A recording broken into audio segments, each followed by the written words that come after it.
Welcome to Build with Naz. In today's live coding video, we're going to cover a design pattern in Rust called the Typestate Pattern.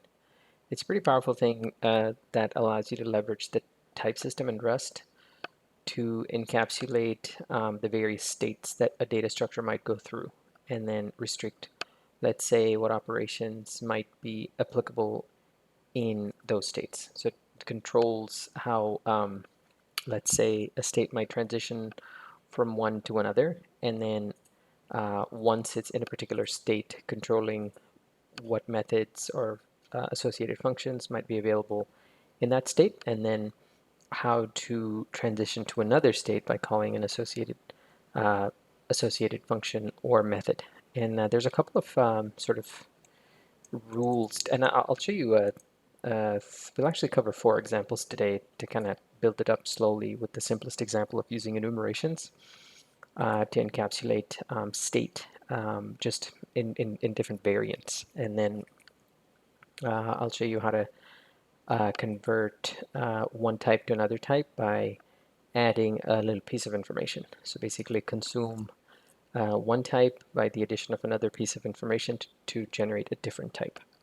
And then those two become the building blocks of this type state pattern, because then we can combine that with generics, and then we can get our desired results. And then at the end, I'll show you another pattern where we can use enums and PhantomData instead of actually using structs. So at the most sort of simple level, you can think of it this way. It's in order to use this type state pattern, we're going to use a variety of structs as state to represent different states that one, let's say, type might go through. And then one kind of thing to keep in mind is that in order to transition to a new state, which means taking one struct and making it into a different struct, we consume the old instance. So we move it. So it's not like we borrow, but we actually consume it. And then finally, as a state has been created, there's certain methods that are only available on that state. And then when it transitions, there's other methods that might be available on the other state. And then we might even have methods that are available for all states. So these are some of the sort of things that we're going to see today.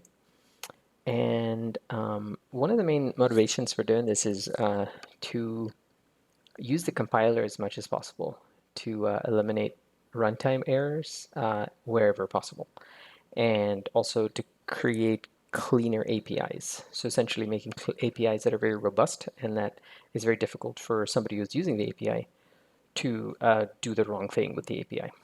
So one really good article I think it's worth reading is Will Crichton's type design patterns for the functional era. He goes over 4 patterns. He calls them witness, state machine, parallel lists, and registry. And today we're roughly going to be covering this state machine, which is the type state pattern. And then I might do other videos actually with these other patterns. In the Rebel 2e code base, I think I use the registry, and then I use some of the I use state machine. Yeah, so I'll wherever possible I'll use real examples. But yeah, this is a fantastic article to read. It has nice code examples as well. Yeah, so I'll put a link to this in the description of the video. So with that, let us create a new project and get started with the very sort of basic version of this, which is we're going to create a crate, and we're going to have 4 examples. The first example is going to be just using an enumeration to encapsulate a variety of different states just in the enum. So let's do this. We can say cargo new bin. I think we call this what is this, type state pattern. And let's open this up in type state pattern. Okay, and then what we will do is, let's open up cargo toml. We need a couple of dependencies. I like the cross-term dependencies so that when I do print lines, they can be pretty printed. And then for the sake of saving time, I can just type this in. This is boilerplate stuff. So we're going to have basically four of these examples. So let's do this. So let's see, let's see, 1, 2, 3. Yeah, there we go. So we have all of those, and actually this is kind of cool. You can do this in VS Code. You can actually just say, code insiders and then use a wildcard. Very cool. I'm using code insiders for recording videos. I use code insiders, and then for my normal work outside of videos, I use VS Code. That way I don't get these two instances mixed up. So let's see, let's start with, let's give step out some main functions. Just, I mean, nothing really fancy here. We're just going to say this one, which one is this? To do example 1 rs. Then we can do the same here. Hopefully VS Go. Very nice. Copilot picked up the pattern. And let's see. Okay, perfect. And it got this wrong. That's okay. And it got that wrong, but that's okay too. There we go. Example 3, example 2, 1. All right, cool. So in this example, what we're going to do is we're going to look at some real world code as inspiration. So this is not going to be out of nowhere. In the Rebel 2e crate, which is this thing. Where is it? Rebel 2e crate, this thing. Which we can use to build text user interfaces like this, really fancy. There's a fundamental type called EditorEvent, and it's used to encapsulate. Oh, I'm sorry, not EditorEvent. This is the. We want to do. Actually, not EditorEvent. We want to do a different one. We want to do InputEvent. So let's try this. There we go. InputEvent. I think I was clicking around in there earlier. So this InputEvent is a fundamental type in the 2e engine, and it represents a user input event. It could be a keyboard event, something called the resize event, when a terminal gets resized, mouse event, which is mouse movement, and keyboard focus is where the window gets focused or loses focus. So this is a real thing, and there's a whole other key press, for example. There's a whole other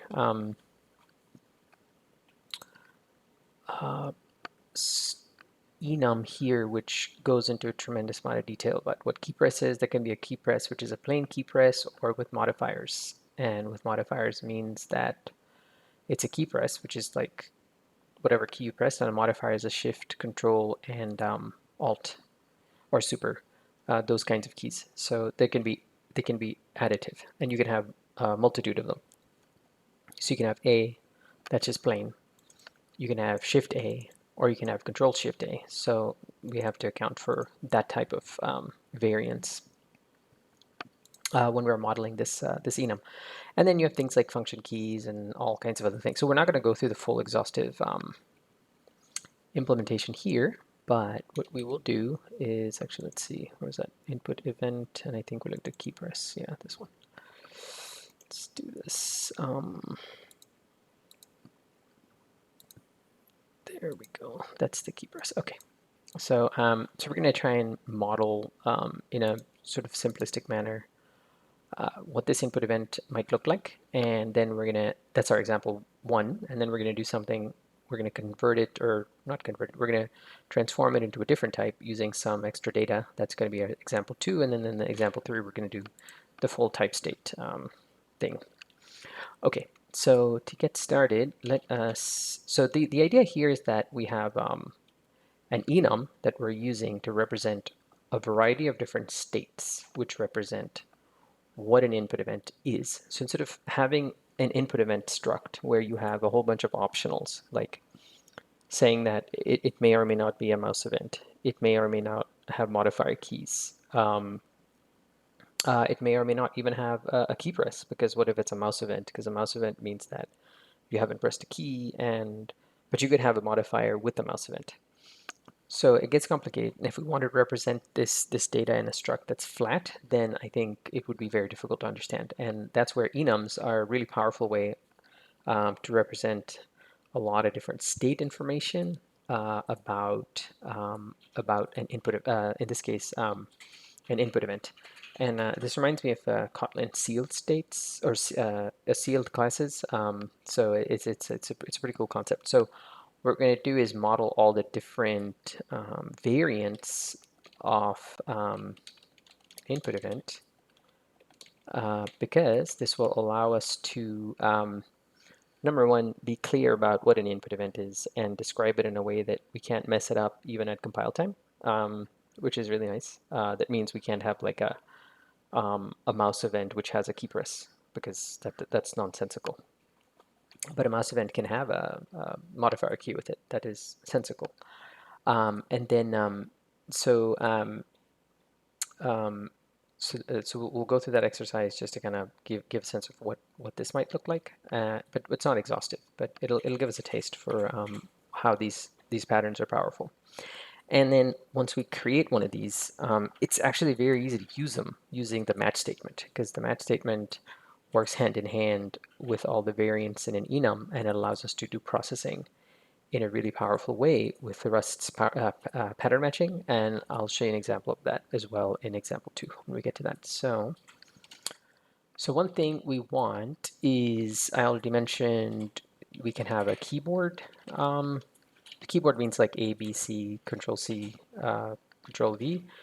We can have resize. So resize is something that's happening from the OS, like X11 is telling us that, oh, the terminal window got resized.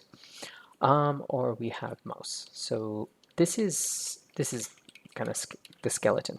There's more, but just this, this is roughly at a very sort of high level. We have like 3 different variants of this input event, because the input event is like something. This is like from the perspective of a UI or a TUI. There's a main event loop, and as the user interacts with the system, it's generating these input events. So there's a main event loop, which is asynchronous, that's got a Tokyo select statement in it, and it's basically awaiting an input to come in from the operating system, and based on that input, it'll perform certain, it'll execute certain branches in a match statement.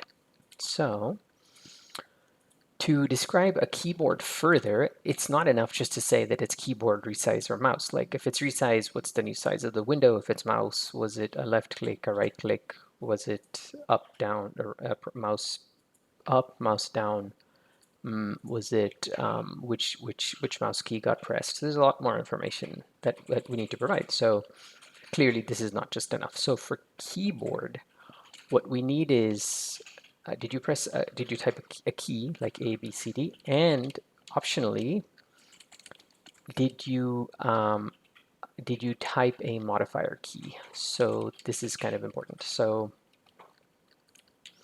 here, actually, let's do this for we're just gonna derive debug for all these, because it'll in our example we're going to be using that in a minute. So then now that we have like this is stuffed out, let's further define what a key press might look like. So a key press might be okay. So you've typed like A, so that would be char, and if you've typed a char, then what did you type? So that's the primitive data type char. So like if you press A, then it'll be a char with A in single quotes. So this is A. When you type A, you get char of A. Oops, char of A. Okay. So then other things you might have is an enter. You can have backspace. You can have escape. You can have delete, let's see, left, right. So these are all the different keys you might press that are not char or enter. Let's see, left, right, up, down, and then let's see, we have home end, page up, page down, tab key, and then we have, well, we have escape to, and then we have function keys. So something like that. So roughly, again, not exhaustive. This kind of gives us a sense of, okay, when an input event is describing that somebody typed a key like A, then we have like keyboard. That's the input event. The variant is keyboard, and inside of it there's a tuple that it accepts, and that tuple has the first item, and that tuple is a key press, and the second item is an optional vec modifier. So just, you know, for char A, it'll just be like something like, we can do like this. This is A, pressed is like that. So we can do like something like that. So basically, that gives us a way to describe, okay, somebody pressed the A key on a keyboard. So then let's kind of go through this exercise with modifier. So modifier has, yeah, shift on. You can call it meta, you can call it super, whatever works. That's correct. So we got this kind of flushed out. So for resize, this is not sufficient. We also need to know the new size that the window has been resized to, so we can do something about it.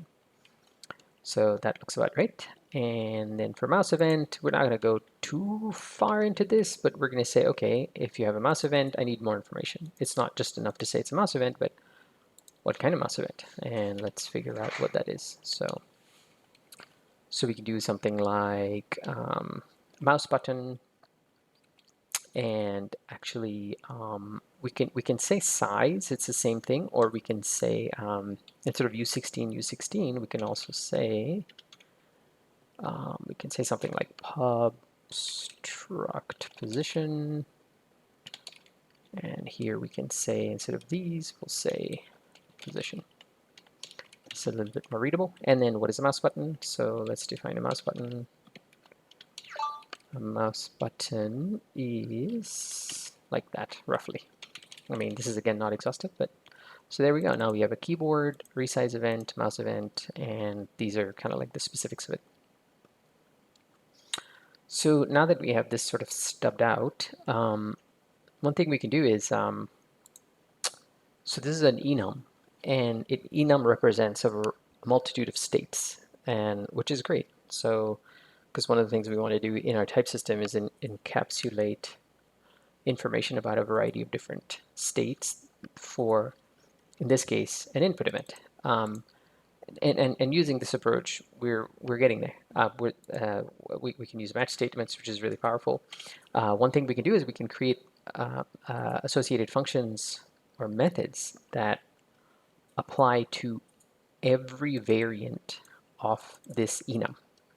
But we cannot make methods or associated functions that are applicable to this variant or that variant or the other variant.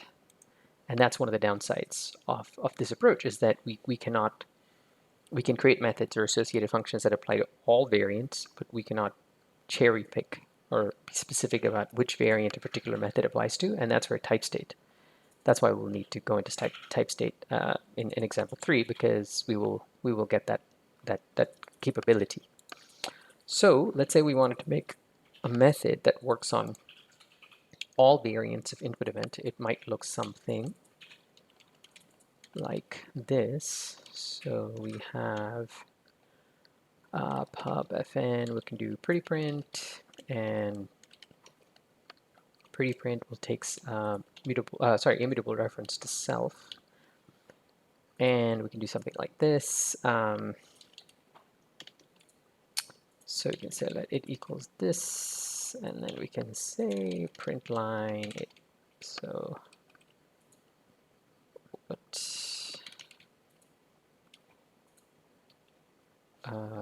Oh, actually, it did it. It did the print line. Okay, I don't need to do this anymore. Wow, that was, didn't return a string. Okay, that's perfect actually. So what this does is that depending on, this is that match statement I was talking about earlier. If self is of this variant, input event, if it's a keyboard one, then it'll go down this path.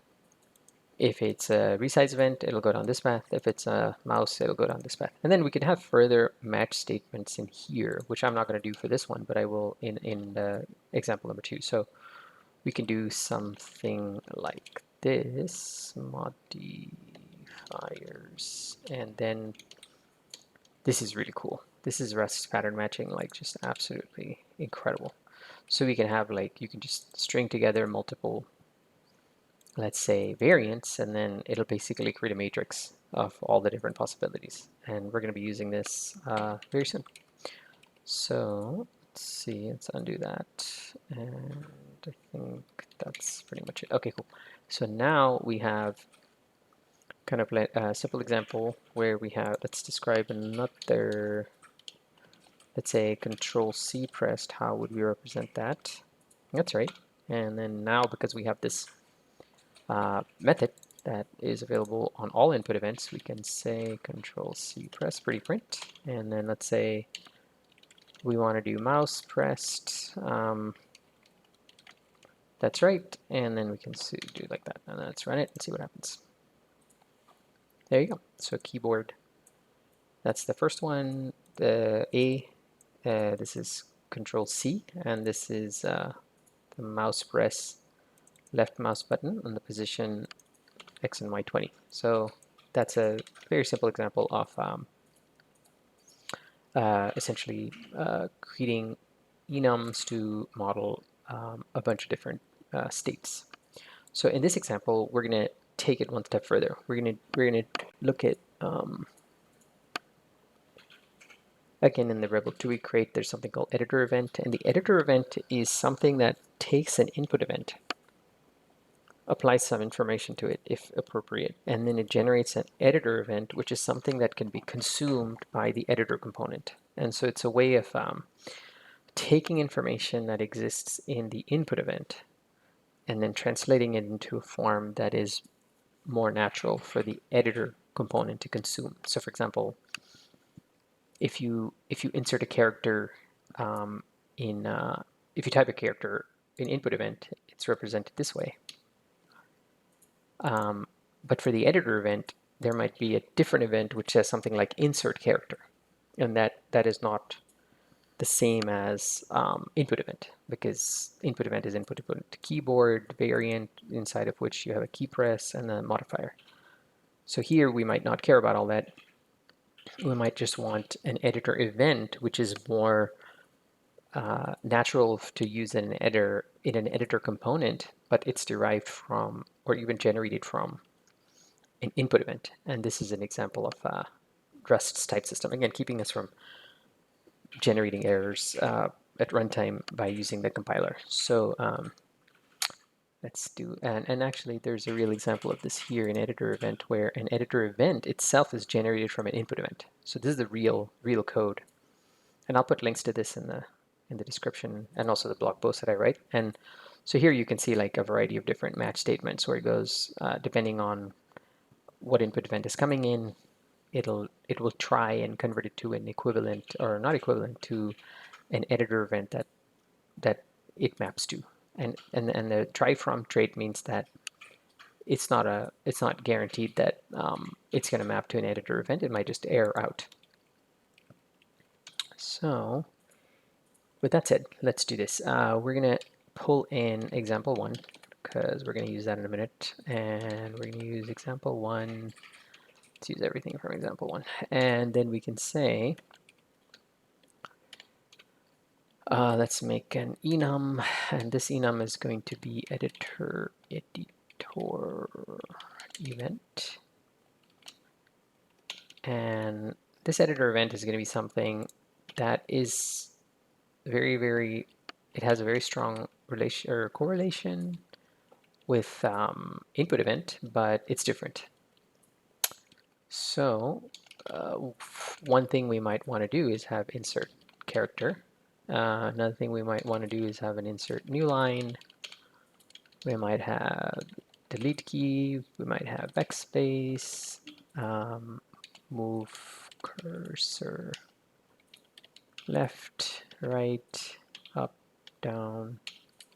Might have copy, cut, paste, undo and redo. So these are actually pretty good. So for example, Control C becomes copy, Control X becomes cut, Control V becomes paste, Control Z becomes undo, and actually, what is undo? Is it Control Z? Yeah, Control Z, and then redo is Control Y. So, okay, so this is the editor event. So now what we want to do is we want to convert an input event into an editor event. This is that using the type system again. So you basically have one type and you give it something and you basically turn it into a different type. And then that initial type, that instance gets consumed. It's moved. So we can do something like that. We can say implement try from, and this is going to be the from type, and this is going to be the to type. So you read it by saying that, okay, I'm going to try and convert an input event into an editor event, and if it doesn't work, then I'm going to generate a string. Okay. So then we can say, actually, let's see, we can say fn try from input event. Let's just, I'm going to delete this. Okay. So, okay, and let's do this. All right, that compiles. Okay. So now what we're going to do is that based on the input event, we're going to, let's see, if it's a keyboard event, this is going to be key press, and this is going to be modifiers. This is it's option, so I'm going to say maybe modifiers. And then here we're going to do, I'm not going to implement all the branches, just this one. And then here I'm going to say, okay, then if it's key press and maybe modifiers, there we go. So what we're going to do is that if somebody presses a character, then that should generate this thing, self insert char of ch, basically, if you remember this one. So basically we're transforming, like if somebody presses A to insert char A. We're not going to do anything with like Control C and all that kind of stuff. We could do something like this. We could say if it's ch, and then we can say modifiers. Then here we could do further. We can say something like if modifiers. Actually, let's see. If modifiers contains, and then we can say, what does modifiers contain? So modifier.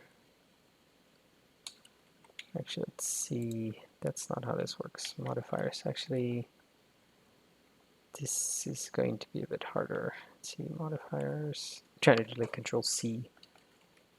Let's see, I don't think this is the correct way. I think we have to do it with pattern matching. We can say, actually, you know what? This is too complicated. I'm getting derailed in this example. So let us just bail out of it for now. There is a way to do this. Obviously, it's done in the Rebel 2e codebase, but for the purposes of this example, let us just keep going because there's two other examples after this. So let's say for enter, we can just do something like this. We can say, okay, self-insert new line. So those are kind of roughly giving you a sense of how this works. And then we're not going to do anything with resize or mouse, but here we can now say A pressed, that's this one. And then if A is pressed, we can just say, we can convert A into an editor event, and then that should now be insert char. So basically, we can do, instead of this, we can do an assertion. We can say assert EQ, and we can say editor event insert char a and it's not for, you can't do that for enum variants. You have to do this. You have to say matches, and then okay, or maybe that's not the issue. What is this? Is this not correct? Try from, actually let's detangle this a bit. So let's do this. Let a editor event is that. You can say assert equals, and then, oh, because it's missing, it's my bad. It's if you want these to be comparable, you have to implement that trait. Okay, never mind. It's not a matches thing. That's a separate issue. So this should work. There we go. Cool. And then let's say let enter pressed, which is this. And you could say enter editor event is we've generated one of these, and that should work. There you go. So that's an example of taking one type, which is the input event, and then converting it to a different type so that it can be used by some other piece of code. And notice that a pressed when I did try from got consumed. So like I can't access a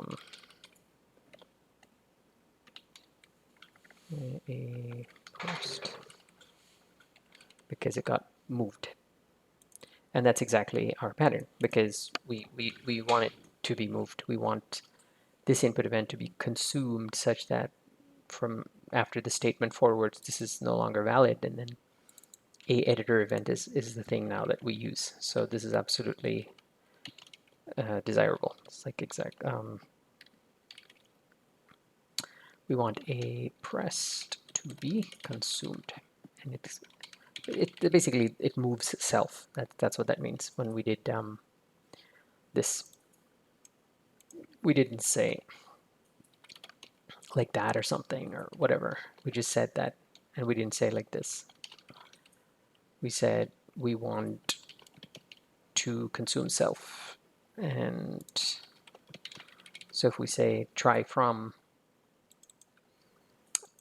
the let's say this variable, we want to consume that variable, and then once it's consumed, it'll come out a different type. So it went in an input event and came out an editor event, and we can no longer access the input event thereafter. So that covers example number 2. So now we can look at example number 3. Oh, so the benefit of example number 2 is just that it's the same as example number 1, except that now we've converted one type to another type, and it's consumed, and then once it's consumed and transformed, then the new type can be used somewhere else in the code. And it's very safe because I can no longer access input event. So whatever this editor event thing is, it's now editor event, and I can no longer access input event, and that's my design. So now the third example is where we want to do something a little bit more flexible, where we want the ability to represent state with structs. So we want to have multiple variants. So we're not going to use an enum. We're going to use structs and enums, but mostly structs.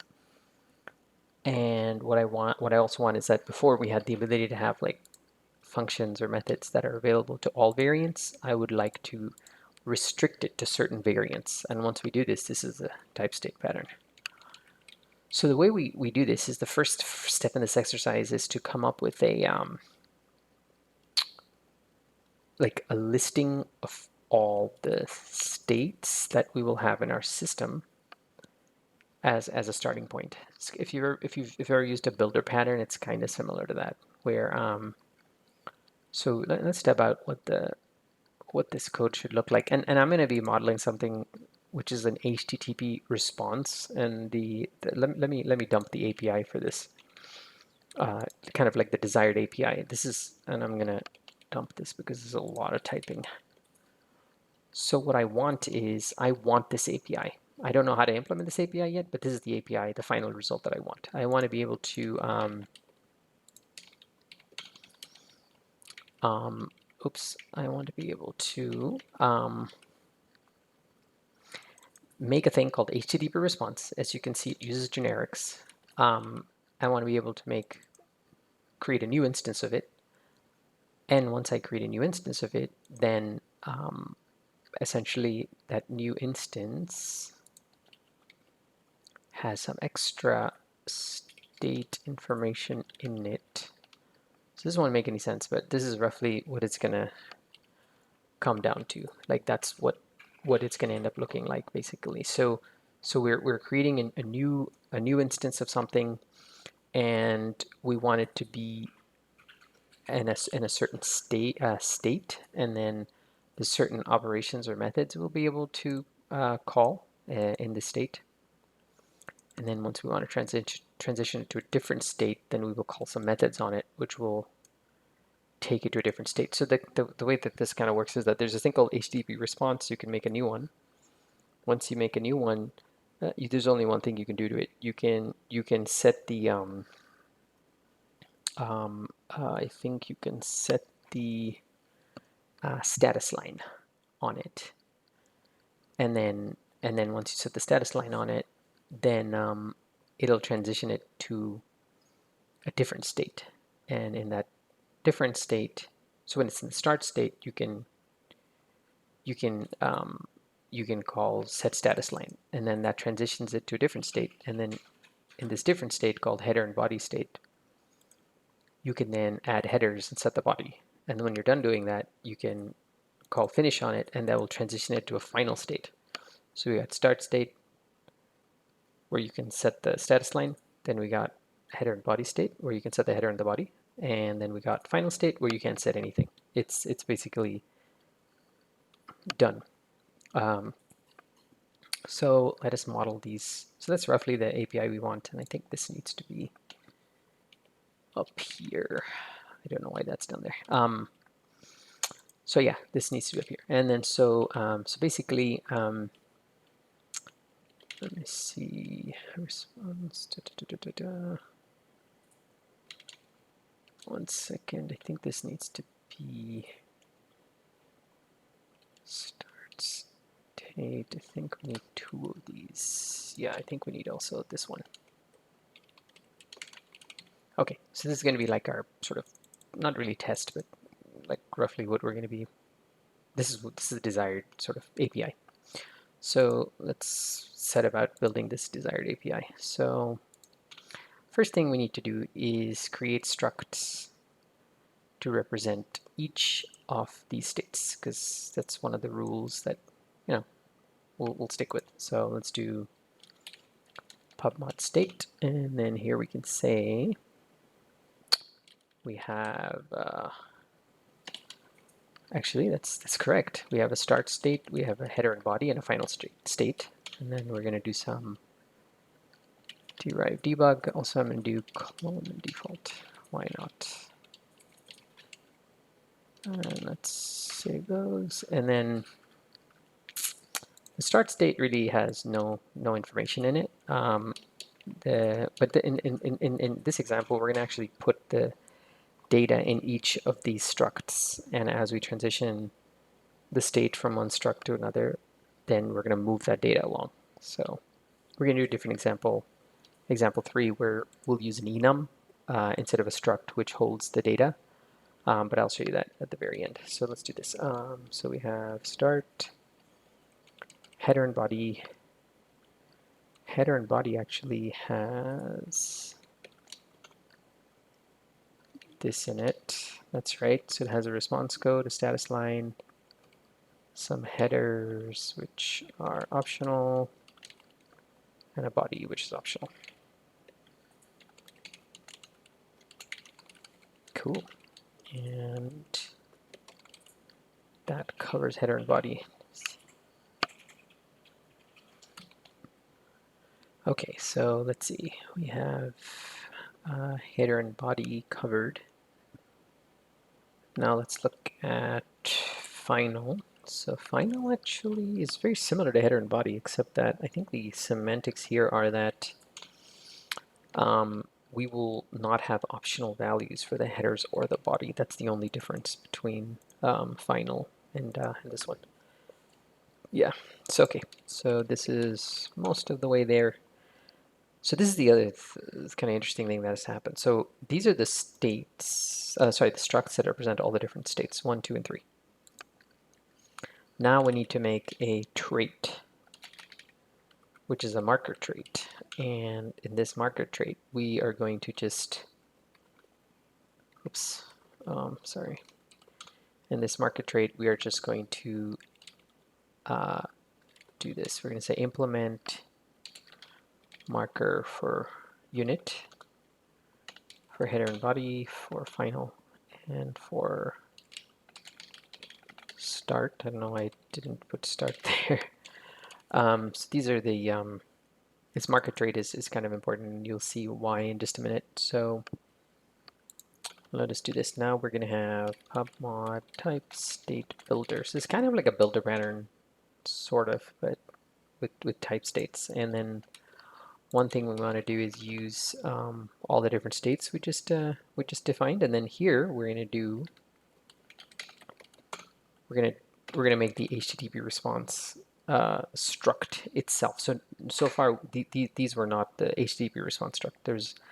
Those are just the states that the HTTP response struct can have, and there's a reason why I made a marker trait so that I could do this. I could say that there is such a thing called an HTTP response, and inside of it, it contains a state. The type of that state is S, where S is a marker, and a marker can be start, header and body, final, and unit. So there you go. That's roughly how we have like a type state, basically. So this is a struct, and it can have four different states. And then the cool thing is now we can have input blocks for each one of these specific types. So we'll see that in a minute. So let's first do operations that are only valid. So these are not, so we're going to do operations that are valid for very specific states, and then we're going to do operations that are valid for all states. So we're going to say operations that are valid for state. So state means, the empty state means that, or the unit state means that this is the state of no state. That means that we haven't created anything yet. So basically, when we say, okay, we have an HTTP response with unit, where the variant is unit, or it's generic over unit. So basically, HTTP response where the state is unit. It means that I'm going to define a new function associated type on that, associated function on that, and I am going to return HTTP response of type start. And so this is going to be, there we go. So this is, so when you say new, all of a sudden there should be less red. There we go. This should work. This will give us a start state right there. This was red just a moment ago. So this is the first line that we've sort of, it's compiling now. So I'm saying I want to make a new HTTP response, and that HTTP response, the type of it is going to be unit, and you don't need this. You could just drop this and it'll still work. It infers that it's this. So this is kind of cool. So and you'll get that auto completions actually from here. So this is pretty awesome. So there we go. We have our new. So this is operations that are methods or whatever, associated functions that are valid for the unit state. So now we're going to do similar things for the start state. So this is going to be, let's see, set status line. So what we're going to do is we're going to say, all right, if you call set status line with a response code and a message, then we are going to put that information, we're going to consume self, which is HTTP response start. We're going to consume self. This is going to be gone. And instead, we're going to return one of these, which is going to be of type header and body. So we're consuming the HTTP response start, and we're returning a header and body, which is really cool. And here we can say, okay, just consume the response code, just consume and the message. Basically, we can say something like this. This is That's our message. We're going to generate that. And here we don't have to do this. We can just say, because we implement a default, we can just say it like that. So this basically allows us to define methods or operations that are valid only for the start state. So now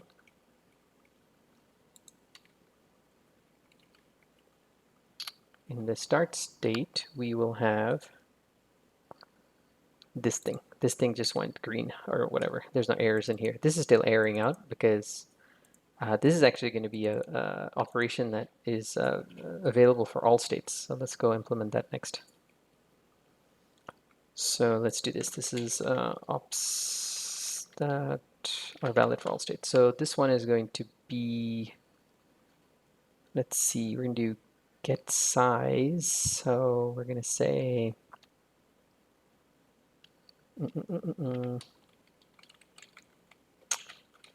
mem size off val. And let's see, let's do this. Instead of get size, let's do this. It's a little bit, there we go. So basically what we're saying is that, okay, how do we unwrap this? We're saying that for any HTTP response which has a state, and that state has this marker trait, so it's a trait bound.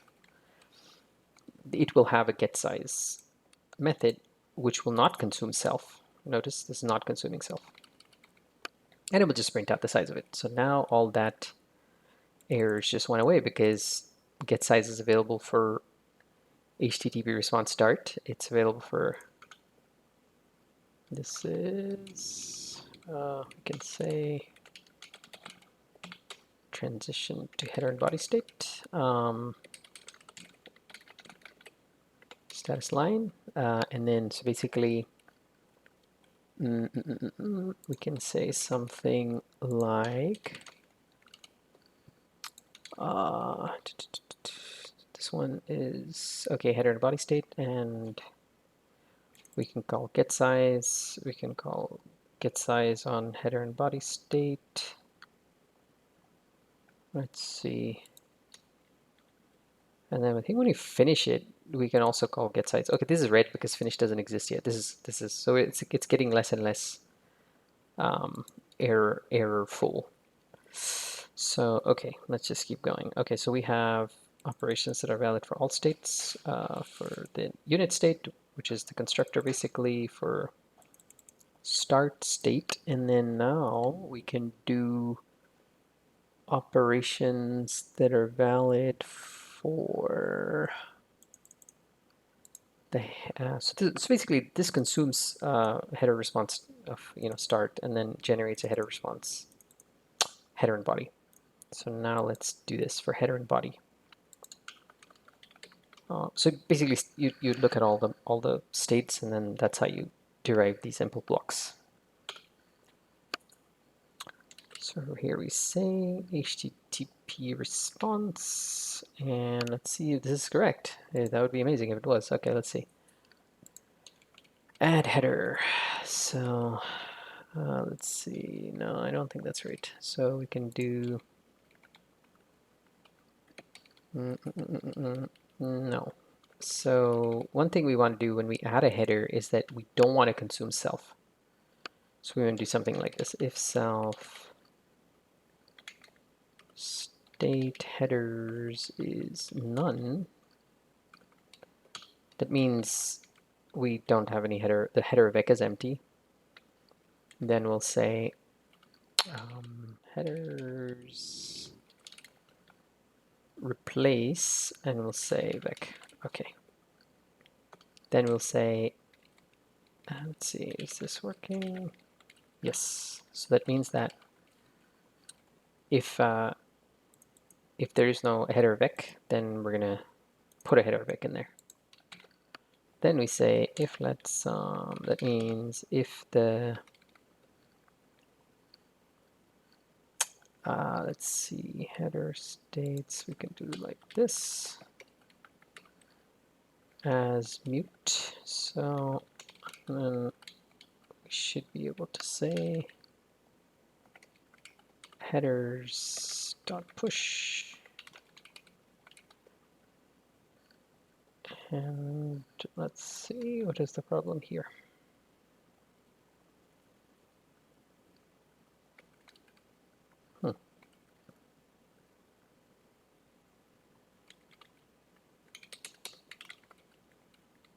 It's a vec. So push entry is like that.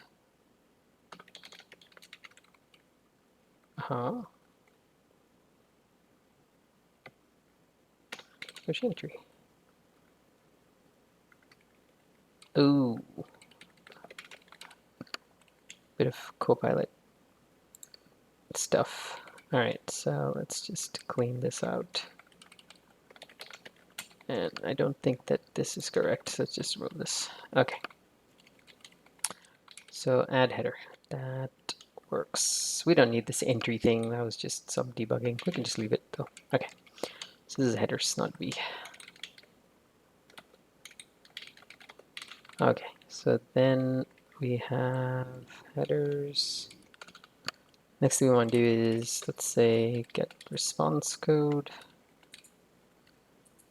And is response code U8 or U16? Okay, U16. Okay, and then we want set body mutable self. That's right. Then we want get body, and then let's see. No, this is not right. So we want to do. It can be optional, so we can say option string. Oops. And then we can say something like this: self dot state dot bodies deref. Excellent. Again, we're not consuming self, and it's not even mutable, so it's just getting a reference. Then these are all basically setters and getters, right? And so we can say this is setter, this is setter, this is getter, this is getter, and then now we're gonna, this is transition to final state. That's exactly right. So essentially we have, let's see, setter, 1 second, where are we? Let me see, getter, and then I'm updating the code for the GitHub repo as well, because I'm going to publish that as soon as this video is done recording. Okay, so let's do this. Now, this is interesting. So how do we transition this to the final state? And that's using the finish method, which is only available when you're in the header and body state. So, where the heck did it go? Ah, there it is. So here we go. We say pubfn finish. And roughly, that's what it is. It basically takes all the stuff it consumes self. So it takes everything that's in the header and body state struct. This is a struct. And generates a final struct out of it and returns that in the HTTP response. So this is very cool. Yeah, we don't need this. Actually, let's do this. Let's have this main return an error just in case. So let's do this, and then okay will work. Okay, so finish. Okay, so now you'll see that in the finish state, we have a whole bunch of methods that are not implemented, and that's because we haven't implemented it. And so what we will do now is we will do ops that are valid only for the final state, because that's the pattern. So we say ops that are valid for the final state, and here we can say we have getters, then we have, actually they're all getters to be quite honest. I mean, There's no setters because it's the final state. There's no mutation possible from this point forth. So there you go. It's basically the getter, all the getters for the final state, and then as you can see, all of this is now compiling.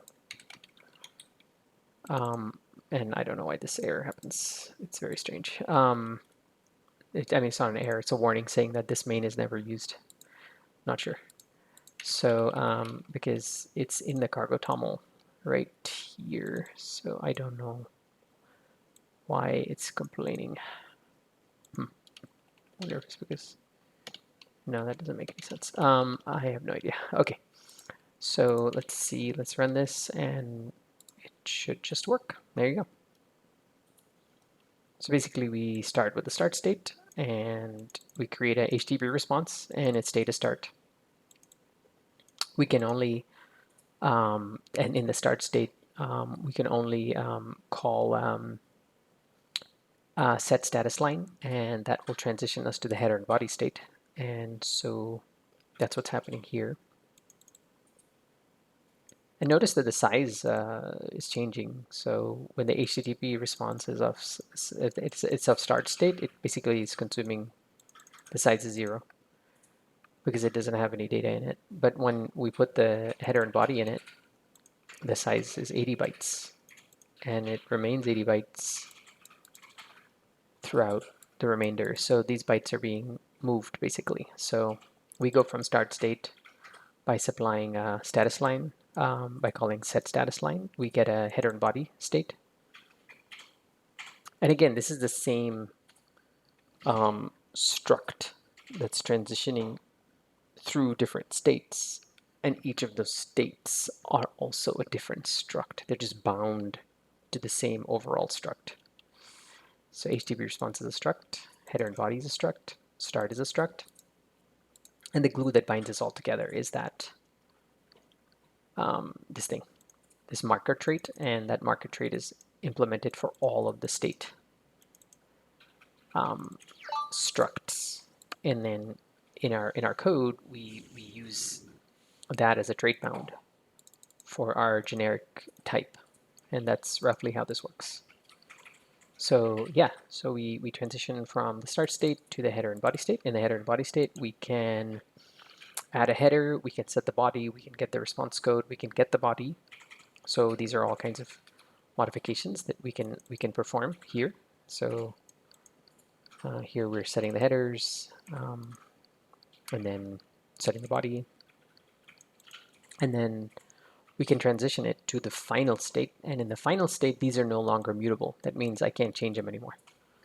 So the final state basically shows, okay, here's the headers, here's the body, they're immutable, and there's the full response with the response code, the status line, and the headers. So this has been an example of using the Typestate pattern with structs. One little bonus round is, this is essentially the same as what we've done, you know, in here. And so, like for example, if we were to redo this example with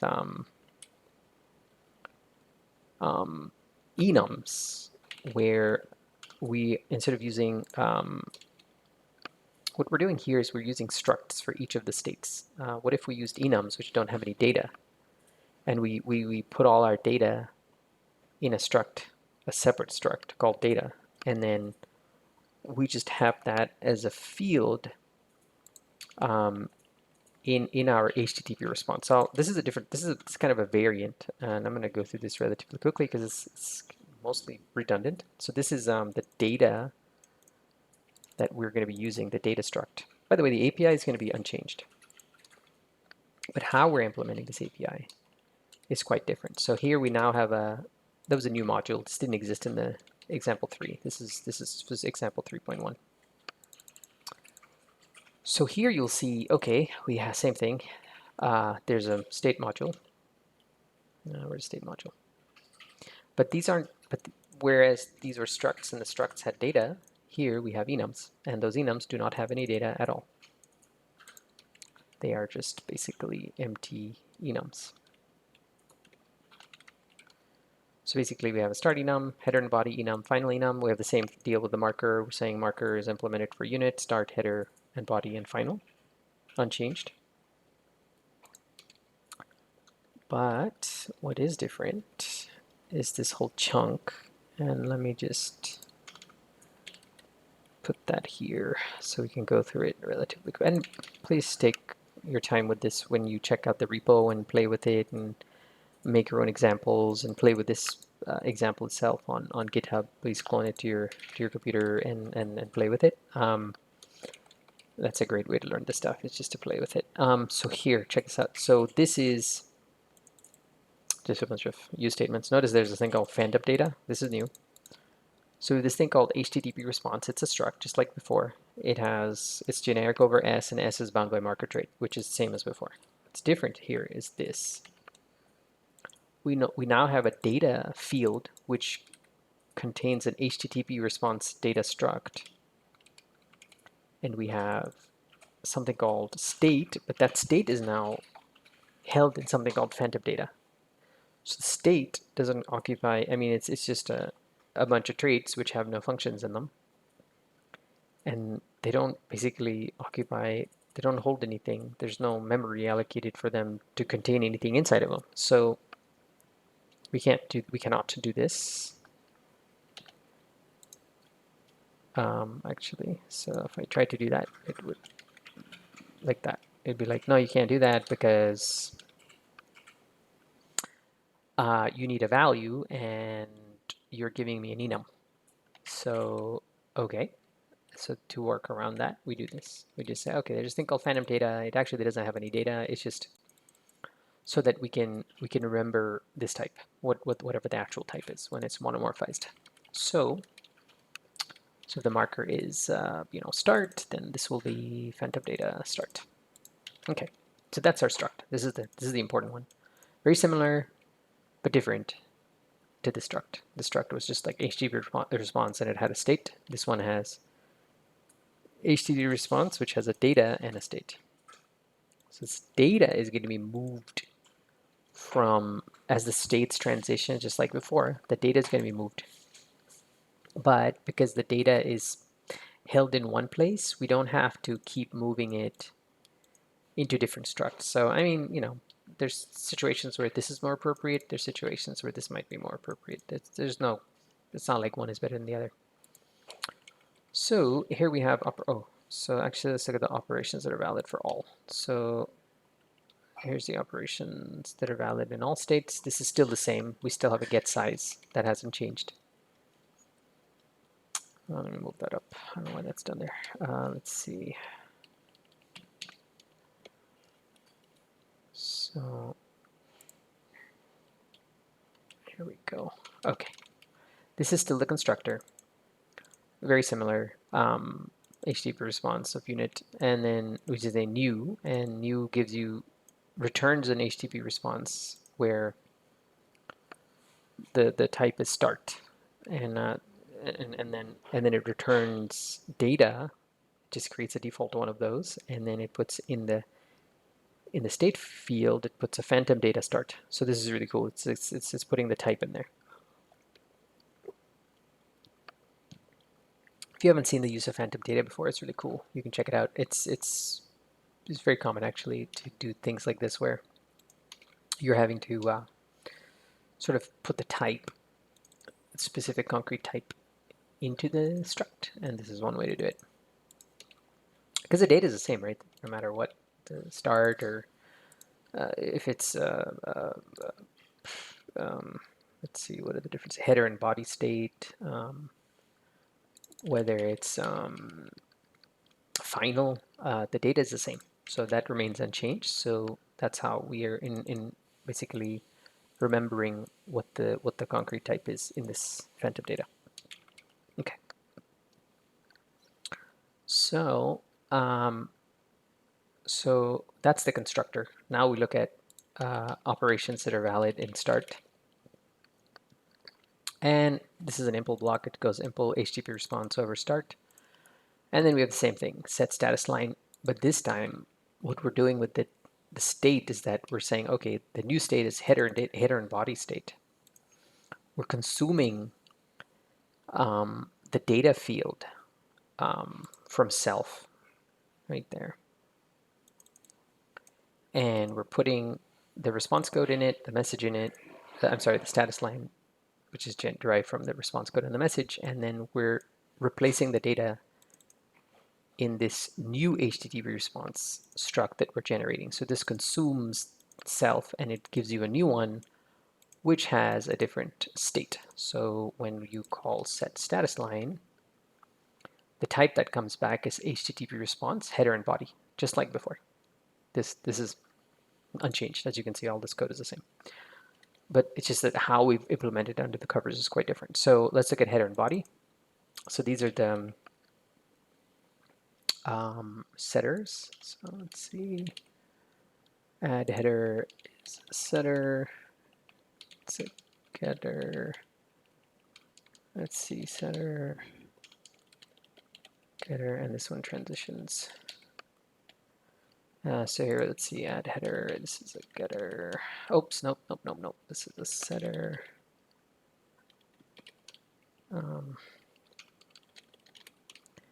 Getter.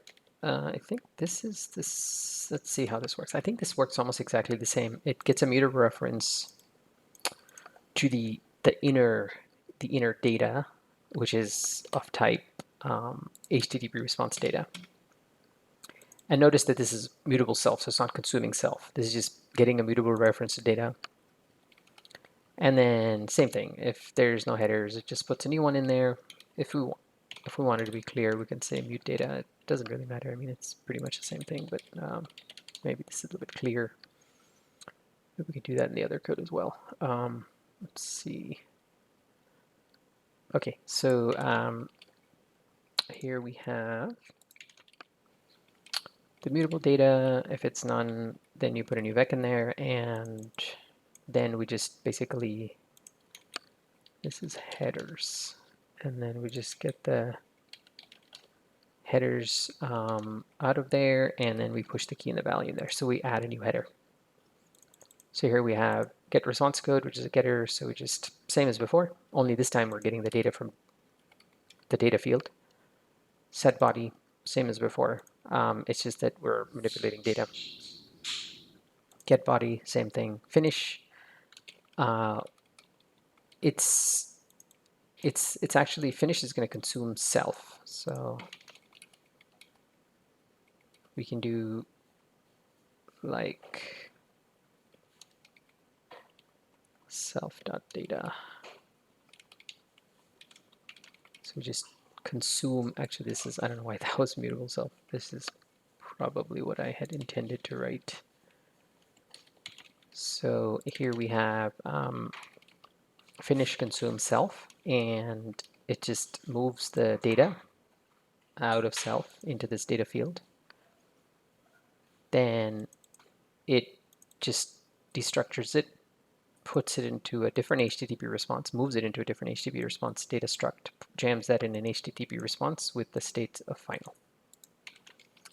And we get this. And that's essentially it. So basically, that is an exploration of the type state pattern in Rust. I'll publish the blog post that goes along with this and put a link to that in the description below. If you like the style of this video, please give me a thumbs up and subscribe to the channel. That way you'll be notified when new videos become available. And also, if you haven't already, check out developerlife.com, and that this new blog post is going to go here. And please subscribe here to our newsletter, because this way, when new blog posts and new videos get added, you'll be notified via email. So that's pretty handy. And also, there's a lot of really good Rust content in here if you check out the Rust section.